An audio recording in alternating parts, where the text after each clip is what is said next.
Welcome to the session on taxation and subsidies in agriculture. Various learning objectives in this are: what is taxation, its objectives, importance, role and taxation policy of the country.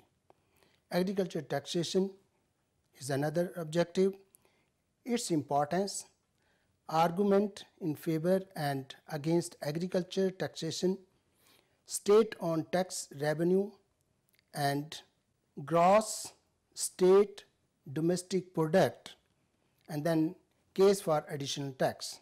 Finally, we will be learning about agriculture subsidies, purposes, distribution of total subsidies, and then we will be concluding. In the introduction, any government needs funds for efficient functioning and meeting expenses or expenditure on various economic activities. These activities will include welfare activities for all sections of the society, expenditure which is needed for economic activities that will have far-reaching consequences for rapid pace of development in infrastructural, industrial, agricultural and export development. What is taxation? Tax is money that a government legally charges from its citizens and other corporate bodies. Taxation is a government or equivalent body practice or process of charging, collecting money from citizens or corporate bodies to fund various public activities. Taxes are broadly grouped into two. One is direct tax. Direct taxes, these are the taxes which are directly borne by the individuals, such as the income tax, property tax, income or land revenue, etc. These are the taxes which directly one has to pay, and the other are the indirect taxes. These taxes are paid indirectly, such as sale tax, excise duty, etc. Then, what is the purpose of taxation? Why should we tax? What is the purpose of taxing? The basic purpose of taxation is the mobilization of resources and channelizing those resources for productive investment. Taxation can be used as a means of reducing disparity and promoting equality. It can be used to encourage or discourage consumption of specific commodities. It is in the nature of compulsory levy, and there is no quid pro quo between the paid amount and service provided by the government. That is, whatever tax is collected, it depends upon the government where to invest it and where to put it, in which form, whether in capital formation or otherwise for various other developmental activities, including social activities. Importance of agriculture taxation. What is the importance of agriculture taxation? It's like the other taxation which is for all, that is for industrial or agriculture. Here we will be talking on the importance of agriculture taxation. Since ancient times, agriculture has been burdened or has burden of tax for developmental activities. This was the only mean for supply of the saving for developmental activities. Thus, agricultural taxation played a critical role in Japan and Soviet Russia. These are two glaring examples where agriculture taxation served as the base for rapid economic development and transformation.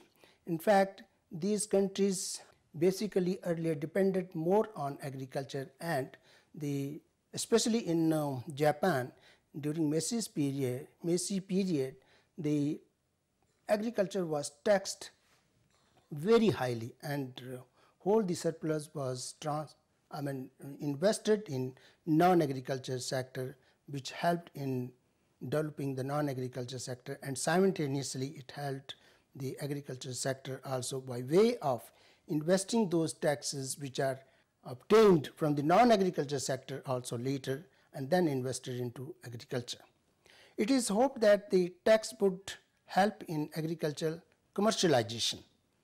It will respond to agricultural commodity prices, production and market forces immediately. It will induce rapid adoption of modern technology. It will reduce the disparity in income among large and small marginal farmers. Now, agriculture taxation in India, what is that? That is, the farmers in India pay both direct and indirect taxes. We are talking here in form of the tax which is borne by the farmer. They have to bear the direct taxes as well as indirect taxes. The direct taxes include the land revenue based on assessment officer's judgment. That is, it's very difficult otherwise to find out what should be the land revenue. But it has been a system since long.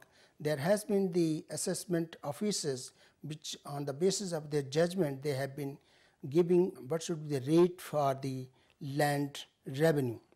Then direct tax also include the cess on crops and surcharges on the land revenue and tax on capital transaction, that is sale or purchase of the land, building, farm in the form of the stamp duty and registration fees. These are the other sources of the agriculture taxation.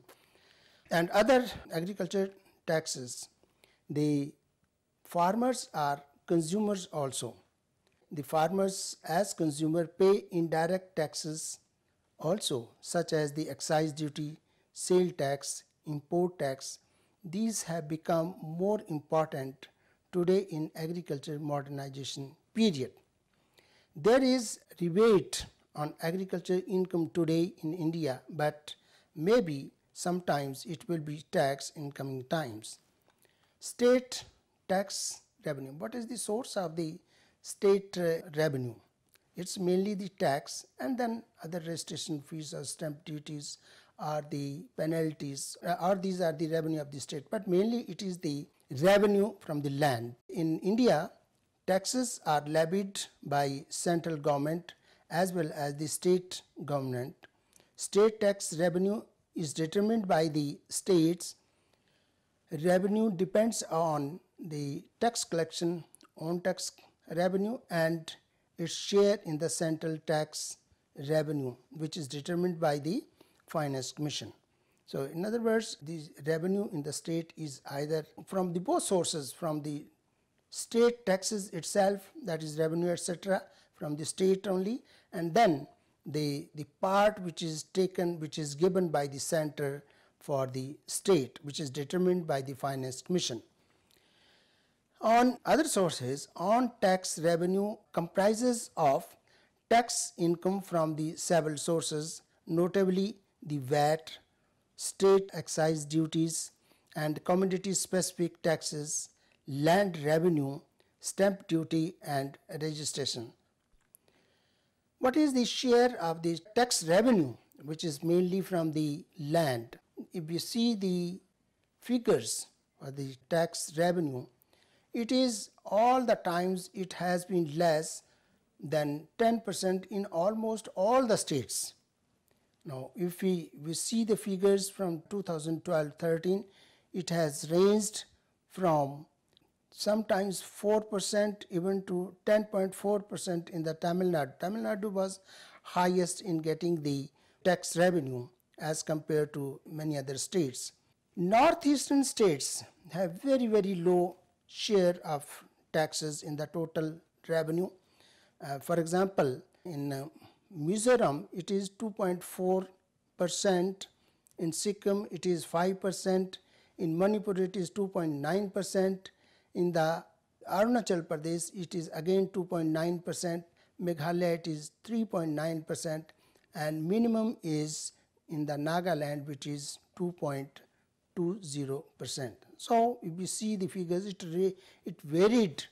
That is, the total tax of the state governments varied from 2% to the 10%.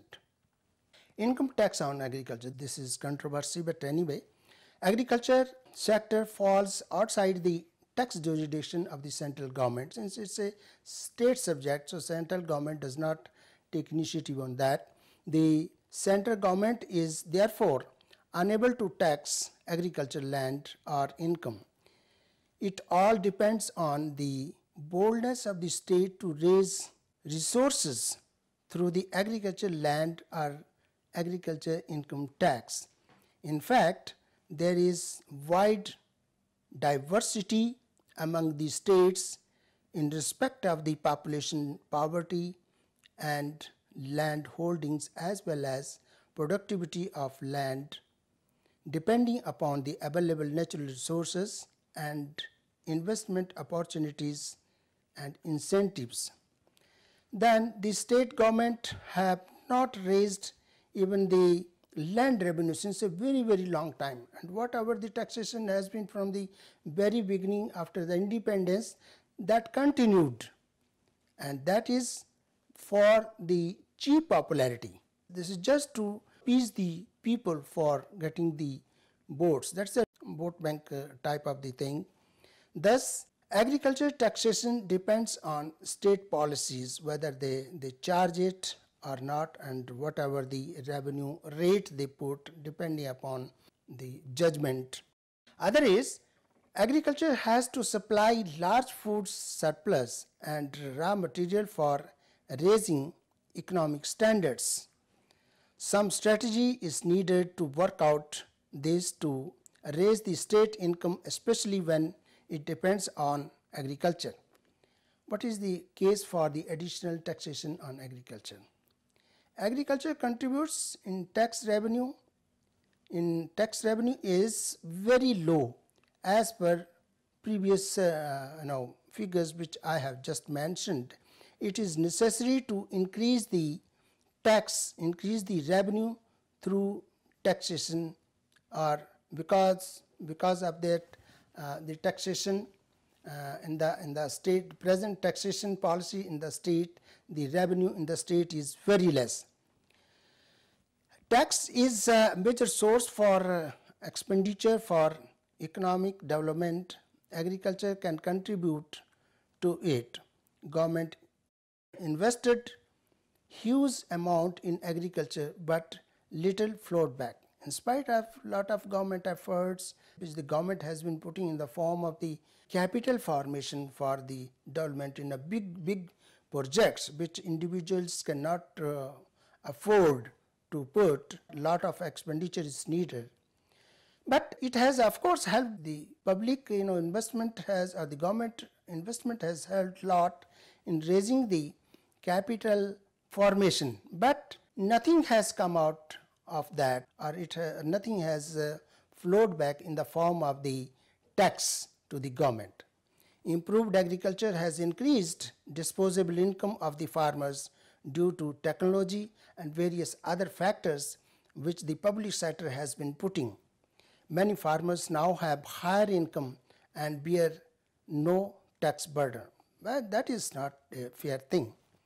In fact, the Taxation Inquiry Commission, K.N. Raj Committee, A.N. Khusro Committee, Tax Reform Committee, in which Chalaya, this is also called Chalaya Committee, C.S. Hanumanta Rao, and many others have suggested the revision of the land revenue and agriculture taxation to raise the state revenue. Agriculture are arguments against the agriculture taxation. Why it should not be taxed? There are people who suggest that it should not be taxed. What are the reasons? What are the arguments they put forth? Difficulty in estimation. The arguments are difficulty in estimation of the farm income and agriculture tax rate. What should be the tax rate and what should be the way out? Fluctuation in crop output, prices and income. There is no surety of the income that it will always be there like this, For example, per hectare by production of a commodity in a specific state, the total income per hectare will be something, which is very difficult. It's because the output is not, one cannot be sure of the output, largely depends upon the natural factors, prices. So therefore, income fluctuates and it's very difficult to estimate what should be the tax and what should be the tax rate. Tax assessment will be difficult due to size of the holding and various types of the tenancies also. All the farmers are not plowing the land themselves. Some of them have given the land on tenancy for on various terms and conditions. In such cases, it becomes very difficult. What should be the tax and what should be the tax rate? Income tax collection cost will be exceeding most of the times the collected tax. So that is also one of the reasons for not that agriculture should not be taxed. It is a problem for farmers to submit income tax, as most of them are less educated and have to depend on others who may exploit them. So therefore, it's very difficult to have taxation on them. Agricultural subsidy. A subsidy is a benefit given by the government to group or the individuals, usually in the form of the cash payment or tax reduction. The subsidy is usually given to remove some type of burden and is often considered to be in the interest of the public. Politics may play an important part in subsidization. That's a different thing. An agricultural subsidy is a government subsidy paid to the farmer and agribusinesses to supplement that income, manage the supply, their income and manage the supply of agricultural commodities and the influence of the cost and supply of such commodities. A cultivator may get farm subsidy of say 40 rupees per quintal of say gram production, since the government wants to increase the output. So in other words, the CACP has also been doing like that. It has been raising the income through putting more of the prices or raising the prices. But one can government can also help by reducing the cost in the form of giving subsidy to them on various factors. Besides, what is the purpose actually of the subsidy? Besides political considerations, the subsidy aims at guaranteed marketable crop production and surplus, ensure prices to enable farmers to buy, and then ensure surplus for lean production period under a production cycle or seasons. Sometimes there are different seasons, in different seasons one has to keep the production, ensure that surplus is there for that. That means more production is needed so that one can feed the population in the off seasons also, and also in the production cycle if it at all is there. The production cycle here means sometimes in some years the production of a particular commodity is less over a cycle, then it may increase and then it may fall depending upon the production cycle, which is seen in the historical perspective. To raise farmers' income by a reduction in the cost, that is also one of the purpose. Okay, the farmers' income is raised through that. To ensure quality of exportable commodity. More than 80% of the holdings are marginal and small farmers and have low investment capacity. All the farmers, irrespective of holding size, are getting subsidized inputs such as the input fertilizer, improved seed, irrigation, farm implements, machineries. These are certain very important inputs which are most of the time subsidized by the government. With this subsidy, they are able to generate more employment and produce for their consumption to large extent, and even some marginal surplus for sale in the market. Because of how is this? Because it creates employment, because it has the capacity to, by if we put the subsidy in the form, if they give this subsidy in the form of the inputs, so that will help them in raising the output. Because of that, there will be increase in the income and the employment opportunities also, not only for the farmers but for others also. What is the distribution of the total subsidy in India? If we see from 1980 to 2008-9, the subsidy has always been like this. On fertilizer, in 1980-81 it was 38.41%. It has decreased to 24.8% in 2000-2001. Similarly, electricity subsidy has been 29.10%, which has increased 48.62. Then irrigation subsidy, which was 32.49% of the total subsidy, and it has decreased to 25.58%. In other words, if we see the total subsidy in the form of the percentage, it has been decreasing for fertilizer and irrigation, but for electricity it has increased for various reasons. In fact, in 2008-9 it has increased to 48.74%, which is very high. Otherwise, the total subsidy we take into consideration, it was 1,228.54 crores, which has increased to 115852.2 crores in 2008 and 2009. Some of the marginal surplus from many of the small farmers probably created a huge amount of some of the commodities for domestic consumption and processing in non-agriculture sector, and for direct export depending upon the quantity and quality of the produce. As a result, Indian agriculture export has increased very highly compared to the earlier period. Now, a record of more than 30 billion in 2013-14, India has become the world's 7th largest country in agriculture product. In fact, it has exceeded the Australia export. In terms of the net export, India has now a position 6th in the world, which is almost equal to European Union.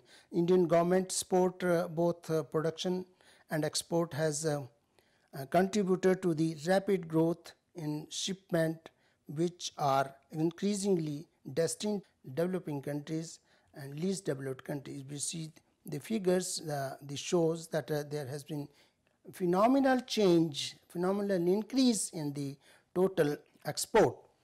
India leads in some of the agriculture commodities. These are basically the commodities, especially the rice, cotton, sugar, buffalo meat, and others. Sizable export of soybean, meal, guar, corn, wheat, and likewise diverse range of products are exported from the country. Now, in summary, let us summarize it. The deficit budget in India is almost all the years indicative that it needs to raise funds to meet expenditure for many economic and social activities through various measures, including increase in taxation and reduction in subsidies. The funds need for agriculture sector is much more, while its contribution to GDP is low. In fact, it is dragging the whole economy growth, as it is unable to meet the targeted growth rate most of the times. Agriculture production and income has increased sufficiently, at least on the medium and large farmers, but because of their access to the modern technology, good quality of agriculture production and good terms of trade in international trade has helped them to raise their income, and export of the commodities has increased. Hence, as suggested by many committees and authors, agriculture income in India should be taxed and subsidy need to be curtailed to raise and release the funds for investment in agriculture so that rural income may further increase. At least the medium and large farmers can be taxed instead of others can of course may not be able to pay taxes because of their low land, low income and various other factors, but definitely the medium farmers and large farmers can be taxed, and that has been the recommendation of various committees and authors on taxation and subsidies also. Thank you.